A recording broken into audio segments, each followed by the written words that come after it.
11 मई 1998 दोपहर 3:45 पर राजस्थान के पोखरण में अचानक एक के बाद एक 3 जबरदस्त धमाके होते हैं।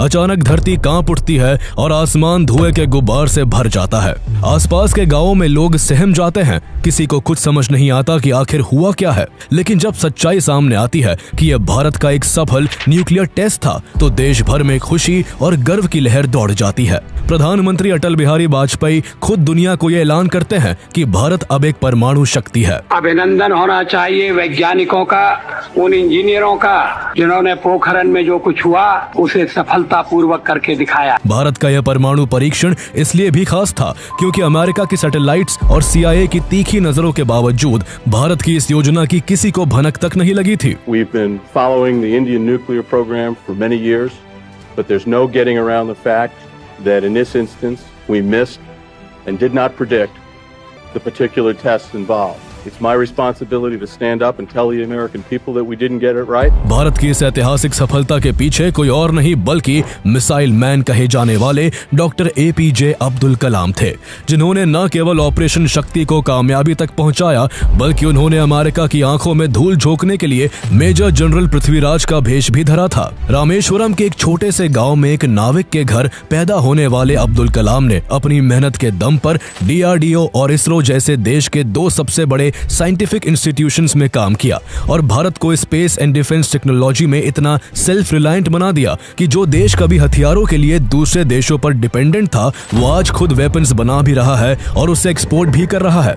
उन्होंने अग्नि, पृथ्वी और आकाश जैसी मिसाइलों से न केवल भारत को एक मजबूत सैन्य शक्ति बनाया, बल्कि उन्होंने बच्चों को सपने देखना सिखाया, युवाओं को इनोवेशन की तरफ मोड़ा और विज्ञान को लैब से निकालकर सीधे गांवों तक पहुंचाया। वो महान साइंटिस्ट होने के साथ साथ देश के सबसे चहेते राष्ट्रपति भी बने, लेकिन उन्होंने फिर भी खुद को एक टीचर कहलाना पसंद किया। तो आइए जानते हैं मिसाइल मैन के नाम से मशहूर भारत के सबसे प्यारे राष्ट्रपति डॉक्टर APJ अब्दुल कलाम की पूरी कहानी। आखिर कभी फाइटर पायलट बनने का ख्वाब रखने वाले डॉक्टर कलाम भारत के महान साइंटिस्ट कैसे बने, भारत को न्यूक्लियर पावर बनाने में उनकी क्या भूमिका थी और जून 2007 में प्रेसिडेंट के रूप में दूसरे कार्यकाल की इच्छा रखने के बावजूद वो दोबारा प्रेसिडेंट क्यों नहीं बन पाए थे।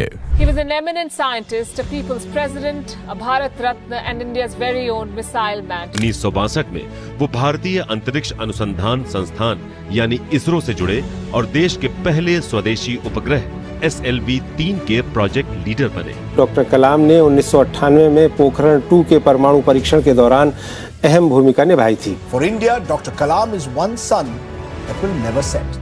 Message is dream transforms into thoughts, thoughts result into action.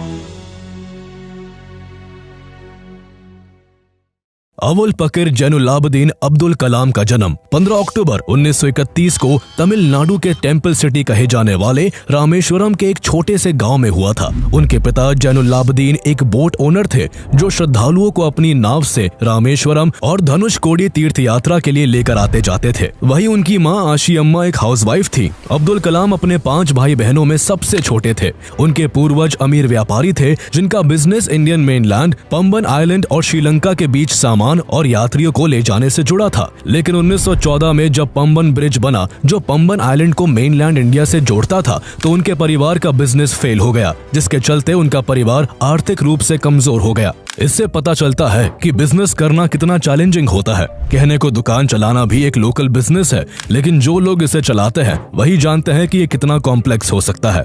Order track करना, स्टाफ की शिफ्ट मैनेज करना, इन्वेंट्री चेक करना, ये सब दिन भर की भागदौड़ में एक एंडलेस स्ट्रगल जैसा लगता है।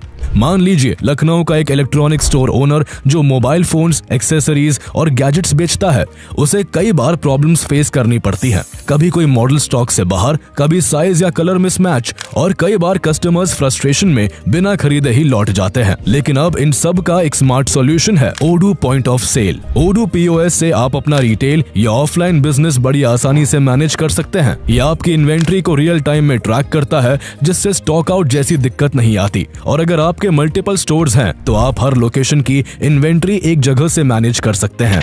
एम्प्लॉय की परफॉर्मेंस, वर्क आवर्स और शिफ्ट शेड्यूल्स को भी आप ओडू से इजीली ट्रैक कर सकते हैं, जिससे टीम भी मोटिवेटेड रहती है और काम में ट्रांसपेरेंसी बनी रहती है। पुराने ऑर्डर्स को आप कस्टमर, प्रोडक्ट, कैशियर या डेट के हिसाब से सर्च कर सकते हैं। ओडू सेल्फ सर्विस का भी ऑप्शन देता है, जहां कस्टमर्स खुद ही कियोस्क या स्मार्टफोन से ऑर्डर प्लेस कर सकते हैं। ओडू पीओएस से आप अपने बिजनेस को कंफ्यूजन से निकालकर क्लैरिटी में ला सकते हैं। सबसे अमेजिंग बात है कि ओडू का पहला ऐप लाइफ टाइम के लिए फुल होस्टिंग और सपोर्ट के साथ फ्री है। तो अगर आप भी अपने बिजनेस को स्मार्ट तरीके से ग्रो करना चाहते हैं तो आप ओडू के साथ जुड़ सकते हैं। इसका लिंक आपको डिस्क्रिप्शन एंड पिन कमेंट में मिल जाएगा। उनके पिता को घर चलाने में भी दिक्कतों का सामना करना पड़ता था, इसलिए अब्दुल कलाम को केवल 10 साल की उम्र में न्यूज़पेपर डिस्ट्रीब्यूशन का काम करना पड़ा। वो सुबह जल्दी उठकर पहले अखबार बांटते और फिर स्कूल जाते। ये वही स्ट्रगल था जिसने कलाम के अंदर बचपन से ही पेशेंस और डिसिप्लिन की मजबूत नींव रखती थी। अब्दुल कलाम ने अपने primary education shorts high school से पूरी की।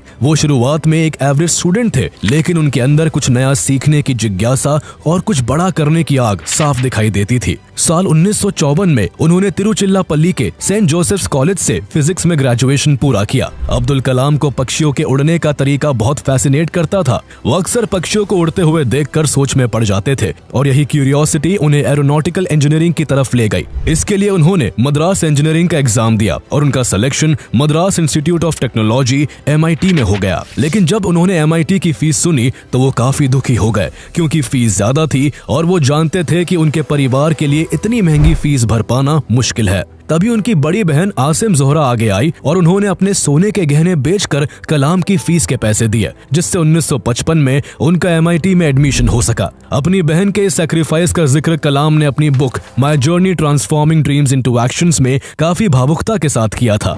MIT में पढ़ाई के दौरान एक बार अब्दुल कलाम किसी टेक्निकल प्रोजेक्ट पर काम कर रहे थे, लेकिन उनके डीन उनके काम की स्पीड से सेटिस्फाई नहीं थे। इसलिए उन्होंने अब्दुल कलाम से साफ साफ कहा कि अगर 3 दिन के अंदर प्रोजेक्ट पूरा नहीं किया तो तुम्हारी स्कॉलरशिप छिन जाएगी। फिर क्या था, कलाम ने दिन रात मेहनत करके वो प्रोजेक्ट वक्त से पहले खत्म कर दिया। डीन उनके डेडिकेशन से इतने इंप्रेस हुए कि बाद में उन्होंने खुद कलाम से कहा, मैं तुम्हें जानबूझकर प्रेशर में डालना चाहता था ताकि तुम टफ सिचुएशंस को भी कामली हैंडल करना सीखो। यही वो लेसन था जिसने कलाम को आगे चलकर हर चैलेंज का सामना शांत दिमाग से करना सिखाया। MIT के दिनों से ही अब्दुल कलाम फाइटर पायलट बनकर देश की सेवा करना चाहते थे। इसके लिए उन्होंने 2 बार ट्राई किया, लेकिन इसमें उन्हें सक्सेस नहीं मिल सकी। इंटरव्यू के बाद टोटल 8 लड़कों को सिलेक्ट किया जाना था और वो 9वें स्थान पर आए थे। केवल 1 रैंक से उनका पायलट बनने का सपना अधूरा रह गया था। लेकिन उस वक्त किसी को कहां पता था कि पायलट ना बन पाने के कारण निराश होने वाले अब्दुल कलाम एक दिन ऐसे साइंटिस्ट बनेंगे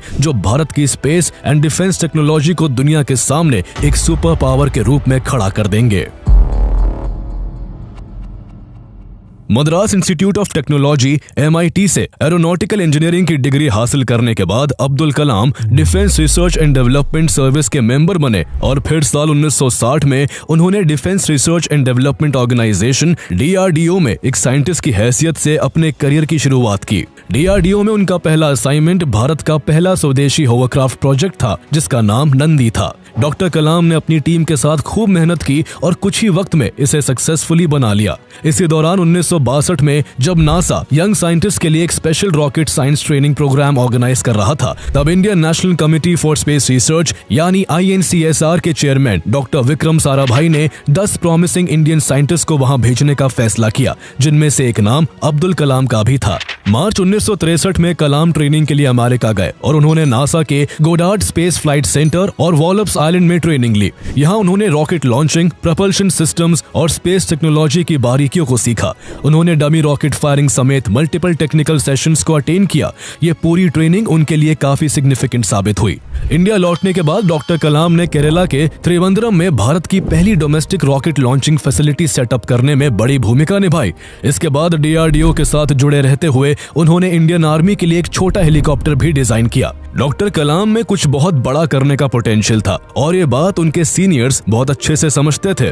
इसलिए उनकी कैपेबिलिटीज को देखते हुए साल 1969 में उनका Indian Space Research Organisation ISRO में ट्रांसफर कर दिया गया। ISRO में उन्हें father of the Indian space programme programme कहे जाने वाले डॉक्टर विक्रम साराभाई और उस समय के इसरो चेयरमैन डॉक्टर सतीश धवन के साथ काम करने का मौका मिला। यहाँ डॉक्टर कलाम को भारत के सबसे ambitious project satellite launch vehicle SLV का प्रोजेक्ट डायरेक्टर बनाया गया। SLV के जरिए भारत अपने खुद के सैटेलाइट को स्पेस में भेजकर ग्लोबल स्टेज पर अपनी साइंटिफिक प्रेजेंस दर्ज करवाना चाहता था। डॉक्टर कलाम इस मिशन में पूरी जी जान से लगे हुए थे, लेकिन साथ ही वो एक इंडिपेंडेंट इंडिजीनियस रॉकेट प्रोग्राम पर भी काम कर रहे थे, जिसकी शुरुआत उन्होंने 1965 में DRDO के दौरान ही की थी। वो अपने इस प्रोजेक्ट को बड़े लेवल पर एक्सपैंड करना चाहते थे, इसलिए उन्होंने इसके लिए इंडियन गवर्नमेंट से अप्रूवल मांगा और साल 1969 में ही उन्हें गवर्नमेंट से इसकी परमिशन मिल गई। इसरो में रहते हुए डॉक्टर कलाम ने सैटेलाइट लॉन्च व्हीकल SLV-3 को सफल बनाने के लिए करीब 10 साल तक दिन रात मेहनत की। ये वो समय था जब भारत का स्पेस प्रोग्राम अपनी शुरुआती दौर में था। ना तो एडिक्वेट फंड्स थे और ना ही एडवांस टेक्नोलॉजी, लेकिन कलाम और उनकी डेडिकेटेड टीम इस काम में लगी रही और आखिरकार साल 1979 में डॉक्टर अब्दुल कलाम के नेतृत्व में भारत ने पहली बार एक सैटेलाइट लॉन्च व्हीकल की टेस्टिंग की। लेकिन जैसे ही इसे लॉन्च किया गया, कंप्यूटर ने एक टेक्निकल फॉल्ट की वार्निंग दी, पर कलाम ने वार्निंग को इग्नोर कर दिया। इसका नतीजा ये हुआ कि लॉन्च असफल रहा और सैटेलाइट ऑर्बिट तक नहीं पहुंच पाई। ये नाकामी कलाम के लिए बहुत बड़ा इमोशनल झटका थी, लेकिन उनके मेंटर और इसरो के चेयरमैन डॉक्टर सतीश धवन ने उनकी हिम्मत बढ़ाई और फिर से प्रयास करने के लिए उन्हें मोटिवेट किया। उन्होंने न सिर्फ डॉक्टर अब्दुल कलाम और इस प्रोजेक्ट से जुड़े सभी साइंटिस्ट को पब्लिकली ब्लेम होने से बचाया, बल्कि मीडिया के सामने इस फेलियर की पूरी जिम्मेदारी खुद ले ली। उन्होंने कलाम और उनकी टीम पर भरोसा जताया कि आज का यही फेलियर उन्हें अगले साल सक्सेस तक पहुंचाएगा। उनके इस भरोसे ने अब्दुल कलाम और उनकी टीम को हौसला दिया और उन्होंने पिछली गलतियों को सुधारकर पूरी टीम के साथ सिस्टम को रिवर्क किया और अगले 1 साल तक हर छोटी से छोटी डिटेल को ठीक किया। इसका रिजल्ट ये हुआ कि करीब 1 साल बाद 18 जुलाई 1980 को भारत ने अपने स्पेस इतिहास में एक सुनहरा अध्याय जोड़ दिया। इस दिन अब्दुल कलाम और उनके साथी साइंटिस्ट की सालों की मेहनत के चलते इंडिया के first indigenous satellite launch vehicle SLV-3 ने फाइनली रोहिणी सैटेलाइट को सक्सेसफुली अर्थ के ऑर्बिट में डिप्लॉय कर दिया था। ये इसरो और भारत दोनों के लिए प्राउड मोमेंट था। पहली बार भारत ने अपनी इंडिजीनियस टेक्नोलॉजी से एक सैटेलाइट को आउटर स्पेस में भेजा था और इसी के साथ इंडिया ग्लोबल स्पेस क्लब में एंटर कर गया। इस सक्सेस ने डॉक्टर APJ अब्दुल कलाम को देश भर में एक नेशनल हीरो बना दिया, जिसके बाद उनकी लीडरशिप और विजन को दुनिया रिकॉग्नाइज करने लगी थी। SLV प्रोग्राम के साथ साथ कलाम की गाइडेंस में 2 और important defence projects, project devil और प्रोजेक्ट वैलिएंट भी चल रहे थे, जिनका मकसद SLV टेक्नोलॉजी की मदद से बैलिस्टिक मिसाइल डेवलप करना था। साथ ही वो polar satellite launch vehicle PSLV programme की कोर टीम में भी शामिल थे, जिसकी आगे चलकर भारत को स्पेस वर्ल्ड में पहचान दिलाने में अहम भूमिका थी। SLV-3 की सफलता के बाद अगस्त 1980 में प्रधानमंत्री इंदिरा गांधी ने डॉक्टर अब्दुल कलाम और डॉक्टर सतीश धवन को प्रमुख सांसदों से मिलने के लिए इनवाइट किया। लेकिन जब कलाम को इस इनविटेशन की जानकारी मिली तो वो नर्वस हो गए। उन्होंने डॉक्टर सतीश धवन से कहा, सर मेरे पास ना सूट है ना जूते, सिर्फ चप्पल है। ये सुनकर डॉक्टर धवन मुस्कुराए और बोले, कलाम तुम पहले से ही सक्सेस का सूट पहने हुए हो, तुम बस वहाँ पहुँचो। कलाम अपनी सिंप्लिसिटी में उस मीटिंग में पहुंचे। वहाँ इंदिरा गांधी ने उनका परिचय अटल बिहारी वाजपेयी से कराया। वाजपेयी कलाम से इतने प्रभावित हुए कि उन्होंने उनसे हाथ मिलाने के बजाय उन्हें सीधे गले से लगा लिया। ये देखते ही इंदिरा गांधी ने हल्के अंदाज में चुटकी लेते हुए कहा, अटल जी लेकिन कलाम तो मुसलमान है। अटल जी मुस्कुराए और बोले, जी हाँ, लेकिन पहले वो एक भारतीय और एक महान वैज्ञानिक है। साइंस के क्षेत्र में डॉक्टर अब्दुल कलाम के ह्यूज कंट्रीब्यूशन को देखते हुए इंडियन गवर्नमेंट ने उन्हें साल 1981 में देश का 3rd highest civilian award Padma Bhushan देकर सम्मानित किया। ये सिर्फ एक सम्मान नहीं था, बल्कि ये उस जर्नी की पहली ऑफिशियल रिकॉग्निशन थी जिसने आगे चलकर डॉक्टर APJ अब्दुल कलाम को मिसाइल मैन ऑफ इंडिया और फिर देश के सबसे प्यारे प्रेसिडेंट के रूप में पहचान दिलाई। 13 साल तक इसरो में अपनी सेवा देने के बाद डॉक्टर APJ अब्दुल कलाम ने 1982 में एक बार फिर से DRDO ज्वाइन किया और उन्हें उनके शानदार काम के चलते defence research and development laboratory DRDL का डायरेक्टर अपॉइंट किया गया। उस समय भारत को अपनी डिफेंस नीड्स के लिए दूसरे देशों पर डिपेंड रहना पड़ता था, चाहे वो मिसाइल हो या कोई और डिफेंस इक्विपमेंट। हर एडवांस टेक्नोलॉजी को बाहर से इंपोर्ट करना पड़ता था। इसमें न सिर्फ भारी खर्चा होता था, बल्कि कई बार उन देशों के पॉलिटिकल प्रेशर का भी सामना करना पड़ता था। लेकिन अब हालात बदलने वाले थे। डिफेंस मिनिस्टर रामास्वामी वेंकटरमन और डॉक्टर अब्दुल कलाम का विजन बिल्कुल क्लियर था कि भारत को डिफेंस टेक्नोलॉजी में सेल्फ रिलायंट बनाना है। उसी दौरान आर वेंकटरमन ने डॉक्टर अब्दुल कलाम को एक बोल्ड प्रपोजल दिया कि क्यों ना एक मिसाइल बनाने की बजाय एक साथ कई मिसाइल्स पर काम किया जाए, यानी एक ऐसा प्रोजेक्ट हो जिसमें पूरे मिसाइल आर्सेनल को एक साथ डेवलप किया जाए। कलाम को यह आइडिया बहुत पसंद आया। उन्होंने डिफेंस मिनिस्टर के साइंटिफिक एडवाइजर VSR अरुणाचलम के साथ मिलकर इसकी डिटेल प्लानिंग शुरू कर दी।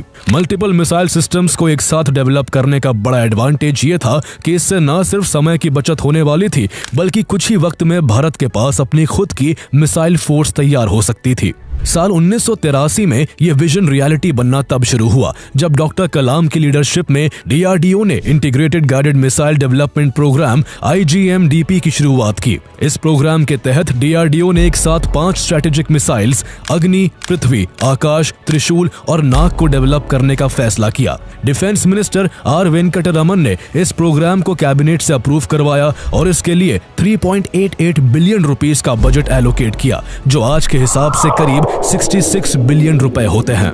इस पूरे प्रोजेक्ट की सक्सेस की रिस्पॉन्सिबिलिटी डॉक्टर अब्दुल कलाम के कंधों पर थी। उन्हें इस प्रोजेक्ट का चीफ एग्जीक्यूटिव बनाया गया। अगले 5 साल तक DRDO के हजारों साइंटिस्ट, टेक्नीशियंस और इंजीनियर्स इस मिशन में दिन रात जुटे रहे। रास्ते में कई फेलियर्स भी आए, लेकिन हर सेटबैक के बाद कलाम ने अपनी टीम को सीखने और फिर से उठ खड़े होने के लिए इंस्पायर किया। इसका नतीजा ये हुआ कि भारत ने अपनी टेक्नोलॉजी से इस प्रोग्राम की पहली मिसाइल पृथ्वी को तैयार कर लिया।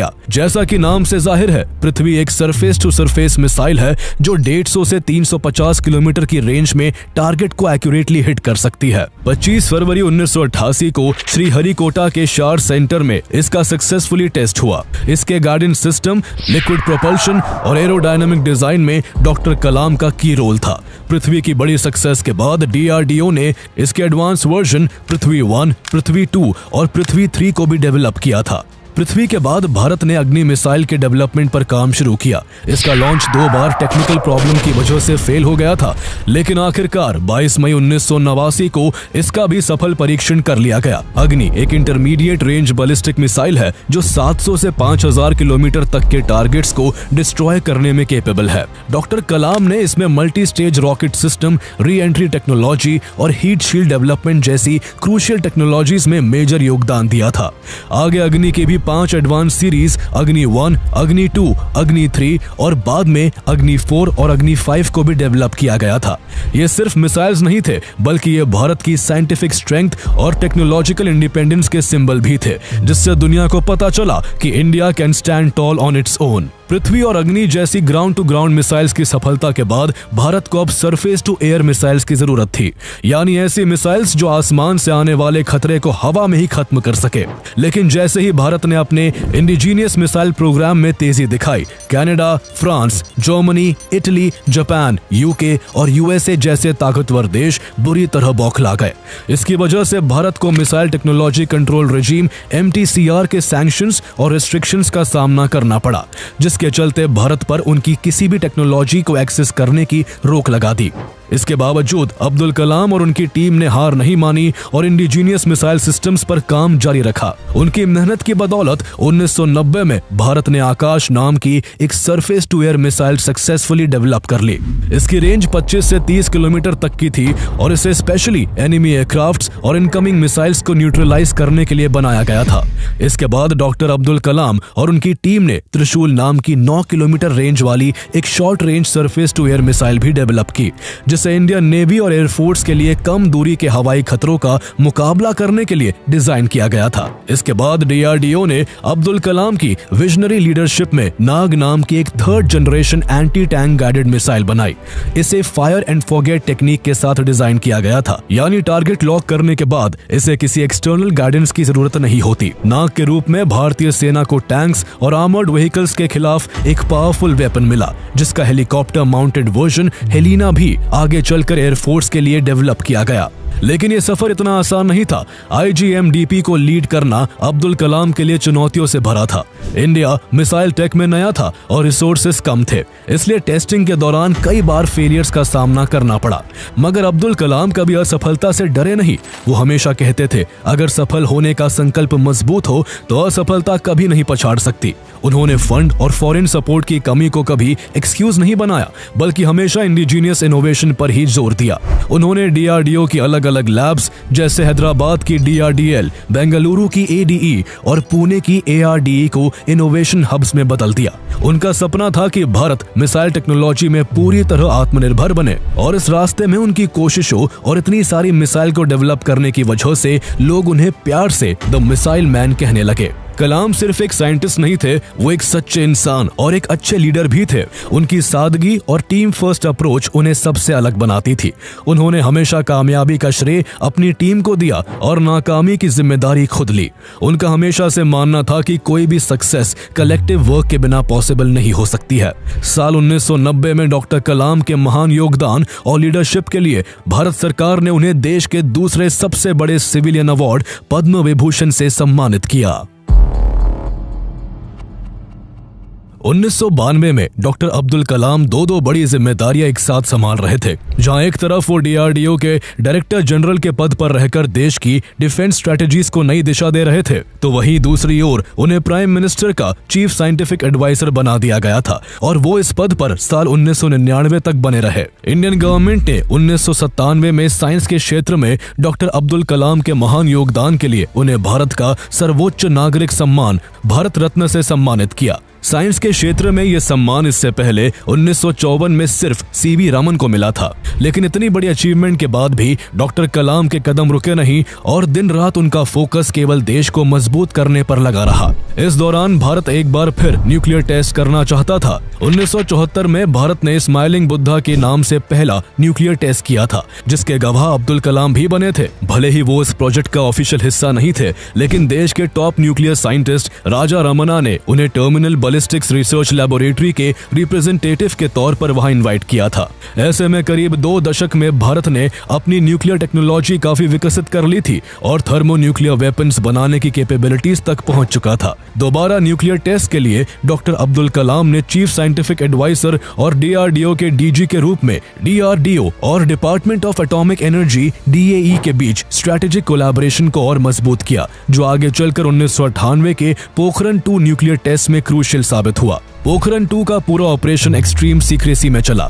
डॉक्टर अब्दुल कलाम ने DAE chairman doctor R Chidambaram के साथ मिलकर इसकी कोर प्लानिंग की। इस न्यूक्लियर टेस्ट को ऑपरेशन शक्ति नाम दिया गया था, जिसमें साइंटिस्ट को भी आर्मी की यूनिफॉर्म पहनाई गई और कम्युनिकेशन में भी साइंटिस्ट ने कोड नेम्स का इस्तेमाल किया। ये सब इसलिए इतनी सीक्रेसी के साथ किया गया ताकि दुनिया की बड़ी ताकतों, खासकर अमेरिका को इस न्यूक्लियर एक्टिविटी की भनक न लगे, क्योंकि इससे पहले साल 1995 में ऐसा हो चुका था।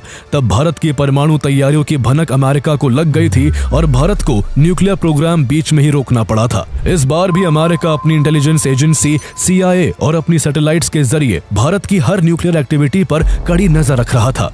ऐसे में इंडिया को न सिर्फ अपना न्यूक्लियर प्रोग्राम बढ़ाना था, बल्कि पूरी प्रक्रिया को एक्सट्रीम सीक्रेसी में भी अंजाम देना था। इसलिए सिर्फ चुनिंदा सीनियर साइंटिस्ट, मिलिट्री ऑफिसर्स और की पॉलिटिकल लीडर्स को ही इसकी जानकारी थी। डॉक्टर APJ अब्दुल कलाम और डॉक्टर R चिदम्बरम इस न्यूक्लियर प्रोजेक्ट के कोऑर्डिनेटर थे और उनके साथ डॉक्टर अनिल काकोदर समेत वैज्ञानिकों की 8 टीम और सेना की 58th इंजीनियर्स रेजिमेंट अपना अहम योगदान दे रही थी। इसका नतीजा ये हुआ कि भारत ने 1998 में 11 मई और 13 मई को राजस्थान के पोखरण में एक के बाद एक पूरे 5 न्यूक्लियर टेस्ट किए, जिनमें थर्मो न्यूक्लियर और फिजन दोनों टाइप्स के डिवाइसेस शामिल थे। इंडिया अब ऑफिशियली एक न्यूक्लियर पावर बन चुका था और वो दिन बीत चुके थे जब परमाणु क्लब में बैठे 5 देश अपनी आंखों के इशारे से दुनिया को नचाने का काम करते थे। भारत ने अब ग्लोबल स्टेज पर सीना ठोक कर खड़े होने की हिम्मत पा ली थी और यही वजह थी कि भारत की सफलता पर इंटरनेशनल रिएक्शंस काफी सख्त थे।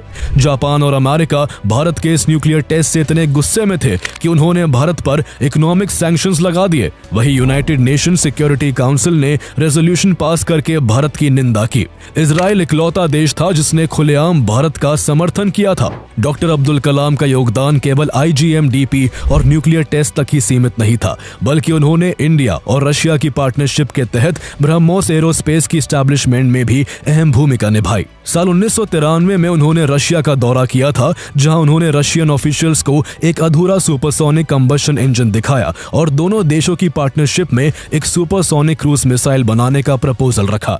इसके 5 साल बाद 12 फरवरी 1998 को डॉक्टर कलाम और रशियन डेप्यूटी डिफेंस मिनिस्टर के बीच एक ऐतिहासिक एग्रीमेंट हुआ, जिसके तहत दोनों देश मिलकर ब्रह्मोस एरोस्पेस स्टैब्लिश करने वाले थे, जिसमें इंडिया की 50.5% और रशिया की 49.5% हिस्सेदारी थी।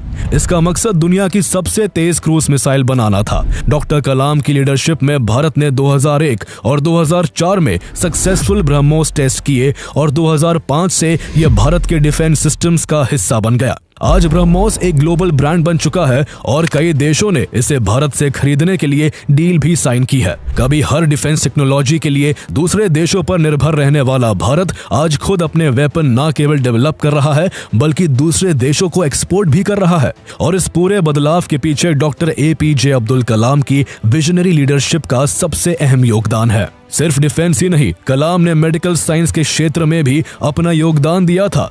उन्होंने कार्डियोलॉजिस्ट डॉक्टर सोमा राजू के साथ मिलकर कलाम राजू स्टेंट बनाया, जो एक लो कॉस्ट कोरोनरी स्टेंट था। यह गरीब मरीजों के लिए हार्ट ट्रीटमेंट को सस्ता बनाने में वरदान साबित हुआ। इसके अलावा उन्होंने कंपोजिट मटेरियल्स, एवियोनिक्स और लाइट वेट प्रोस्थेटिक्स पर भी काम किया, जो भारत के डिफेंस और स्पेस प्रोग्राम्स में गेम चेंजर साबित हुआ। डॉक्टर कलाम का मानना था कि विज्ञान का फायदा सिर्फ लेबोरेटरीज तक सीमित नहीं होना चाहिए, बल्कि वो हर इंसान की जिंदगी में बदलाव लाने की वजह होना चाहिए, और यही सोच उनकी पूरी जिंदगी का मकसद थी। अटल बिहारी वाजपेयी डॉक्टर APJ अब्दुल कलाम के विजन और व्यक्तित्व से इतने ज्यादा प्रभावित थे कि उन्होंने 2002 में उन्हें देश का अगला प्रेसिडेंट बनाने का फैसला किया। इससे कुछ साल पहले भी अटल बिहारी वाजपेयी ने उन्हें अपने कैबिनेट में शामिल होने का ऑफर दिया था, लेकिन कलाम ने इसके लिए रिस्पेक्टफुली मना कर दिया था। उन्होंने तब कहा था कि देश को इस वक्त डिफेंस रिसर्च और न्यूक्लियर प्रोग्राम में मेरी ज्यादा जरूरत है। लेकिन 2002 में जब प्रेसिडेंट पद की बात आई तो अटल बिहारी वाजपेयी उन्हें राष्ट्रपति बनाने के लिए अड़ गए। उन्होंने उन्हें फोन किया और कहा, कलाम साहब, देश को राष्ट्रपति के रूप में आपकी जरूरत है। कलाम मुस्कुराए और बोले, मुझे इस पर सोचने के लिए 1 घंटा दीजिए। जवाब में अटल बिहारी वाजपेयी ने कहा, समय ले लीजिए, लेकिन जवाब हाँ चाहिए, ना नहीं। डॉक्टर अब्दुल कलाम उनकी पेशकश के लिए मान गए और 18 जून 2002 को कलाम ने अटल बिहारी वाजपेयी और उनके मंत्रिमंडल के सामने अपना नामांकन दाखिल किया। पर्चा भरते वक्त अटल बिहारी वाजपेयी ने उनसे मजाक करते हुए कहा, आप भी मेरी तरह कुंवारे हैं। कलाम ने मुस्कुराते हुए जवाब दिया, प्रधानमंत्री जी, मैं सिर्फ कुंवारा ही नहीं, ब्रह्मचारी भी हूँ। उनके इस जवाब से पूरा कमरा ठहाकों से गूंज उठा। उनकी उम्मीदवारी को बीजेपी और कांग्रेस समेत कई पार्टीज का समर्थन मिला। ये उन रेयर मोमेंट्स में से एक था जब रूलिंग और ऑपोजिशन दोनों ने एक नॉन पॉलिटिकल व्यक्ति के पक्ष में एकजुटता दिखाई। 25 जुलाई 2002 को डॉक्टर APJ अब्दुल कलाम ने 11वें राष्ट्रपति के रूप में शपथ ली और भारत के पहले वैज्ञानिक राष्ट्रपति बने। हालांकि देश की हाईएस्ट पोजीशन पर होने के बाद भी डॉक्टर कलाम एक साधारण जिंदगी जीते थे। उन्होंने राष्ट्रपति भवन को जनता के लिए खोलकर इसे पीपल्स पैलेस बना दिया था। उनकी सादगी और जनता से सीधे संवाद के कारण ही उन्हें पीपल्स प्रेसिडेंट भी कहा जाता है। वो अक्सर स्कूल और कॉलेज जाकर बच्चों के साथ संवाद करते और उन्हें विज्ञान, शिक्षा और सपनों का पीछा करने के लिए प्रेरित करते थे। सितंबर 2003 में जब उन्होंने चंडीगढ़ के post graduate institute of medical education and research PGI-MER में एक इंटरैक्टिव सेशन में हिस्सा लिया तो उन्होंने भारत में सोशल यूनिटी और प्रोग्रेस के लिए यूनिफॉर्म सिविल कोड लागू करने की बात की थी। एक बार एक स्कूल की यात्रा के दौरान एक बच्चे ने उनसे पूछा, आप इतने बड़े वैज्ञानिक और राष्ट्रपति होने के बावजूद इतने सिंपल कैसे हैं? कलाम ने मुस्कुराते हुए जवाब दिया, सादगी मेरे माता पिता की देन है और ये मुझे लोगों से जोड़े रखती है। वो राष्ट्रपति भवन में बच्चों के लिए स्पेशल सेशंस रखते थे जहां वो विज्ञान, सपनों और देशभक्ति पर चर्चा करते थे। इतने बिजी शेड्यूल के बावजूद कलाम थोड़ा बहुत समय अपने लिए भी निकाल लेते थे। उन्हें रुद्र वीणा बजाना बहुत पसंद था। वो कुरान और गीता दोनों का पाठ करते थे। साथ ही वो स्ट्रिक्ट वेजिटेरियन थे और उनका लाइफस्टाइल पूरी तरह डिसिप्लिन से भरा था। डॉक्टर कलाम को भारत का पहला नॉन पॉलिटिकल प्रेसिडेंट भी माना जाता है। इसका सबसे बड़ा एग्जाम्पल तब देखने को मिला जब मई 2005 में बिहार में किसी भी पार्टी को मेजॉरिटी नहीं मिली और गवर्नर बूटा सिंह ने बिना सभी विकल्पों की जांच किए राष्ट्रपति शासन की सिफारिश कर दी। कलाम उस समय रशिया में थे और रात 1:30 बजे उनके पास फैक्स आया जिसमें कैबिनेट ने तुरंत सिग्नेचर की डिमांड की। कलाम ने बिना ज्यादा डिले किए दस्तखत कर दिए, लेकिन बाद में सुप्रीम कोर्ट ने इस मूव को अनकॉन्स्टिट्यूशनल करार कर दिया। इससे न सिर्फ यूपीए गवर्नमेंट बल्कि खुद कलाम की क्रेडिबिलिटी पर सवाल उठे। कलाम इतने आहत हुए कि उन्होंने रेजिग्नेशन देने का मन बना लिया था, लेकिन पीएम मनमोहन सिंह ने किसी तरह उन्हें ऐसा करने से रोक लिया था। उनके कार्यकाल में मर्सी पिटीशंस भी एक जटिल मुद्दा रहा। पूरे टेन्योर में उनके पास 21 मर्सी पिटीशंस आई, जिनमें से उन्होंने केवल एक पर फैसला सुनाया। उनकी प्रेसिडेंसी में उन्होंने ऑफिस ऑफ प्रॉफिट बिल पर भी सिग्नेचर किए, जो उनके मुताबिक उनके सबसे मुश्किल फैसलों में से एक था। इस बिल के मुताबिक एमपीज और एमएलएस अपने पद पर रहते हुए किसी भी गवर्नमेंट ऑफिस का बेनिफिट नहीं ले सकते थे। इससे कई कांग्रेस लेड यूपीए एमपीज की सीट पर खतरा मंडराने लगा था। इस बिल के मुद्दे पर राष्ट्रपति और सरकार में टकराव की स्थिति पैदा हो गई थी। जून 2007 में जब उनका कार्यकाल खत्म हो रहा था, तब उन्होंने दूसरा कार्यकाल स्वीकार करने की इस शर्त के साथ इच्छा जताई कि उनकी जीत तय होनी चाहिए। उनकी उम्मीदवारी को यूनाइटेड नेशनल प्रोग्रेसिव अलायंस यूएनपीए ने तो समर्थन दिया, लेकिन सत्ताधारी यूनाइटेड प्रोग्रेसिव अलायंस यूपीए ने उनका समर्थन नहीं किया। इसलिए डॉक्टर एपीजे अब्दुल कलाम ने 22 जून 2007 को फैसला लिया कि वो दोबारा चुनाव नहीं लड़ेंगे। उनका कहना था कि वो राष्ट्रपति भवन को राजनीतिक सौदेबाजी का हिस्सा नहीं बनाना चाहते। 2007 में राष्ट्रपति कार्यकाल खत्म होने के बाद डॉक्टर एपीजे अब्दुल कलाम ने एक बार फिर अपनी जड़ों की ओर रुख करते हुए एजुकेशन एंड यूथ एम्पावरमेंट की ओर ध्यान देना शुरू किया। जब वो राष्ट्रपति भवन छोड़ रहे थे तो उनके पास केवल 2 बैग और एक लैपटॉप था। उनकी यही सादगी उनके व्यक्तित्व का सबसे बड़ा आकर्षण थी। कलाम ने अपने जीवन के अंतिम दिनों को यूनिवर्सिटीज, स्कूल्स और कॉलेजेस में लेक्चर देने, किताबें लिखने और अपनी मोटिवेशनल स्पीचेस के जरिए यूथ को इंस्पायर करने में बिताया। उन्होंने 30 से भी ज्यादा किताबें लिखी, जिनमें wings of fire, ignited minds और इंडिया 2020 सबसे ज्यादा पॉपुलर रही। जहां विंग्स ऑफ फायर में उनके बचपन से लेकर साइंटिस्ट और फिर प्रेसिडेंट बनने तक की इंस्पायरिंग जर्नी है, तो वही इग्नाइटेड माइंड्स में उन्होंने युवाओं को अपने सपनों को हासिल करने और देश की प्रोग्रेस में भागीदार बनने का मैसेज दिया।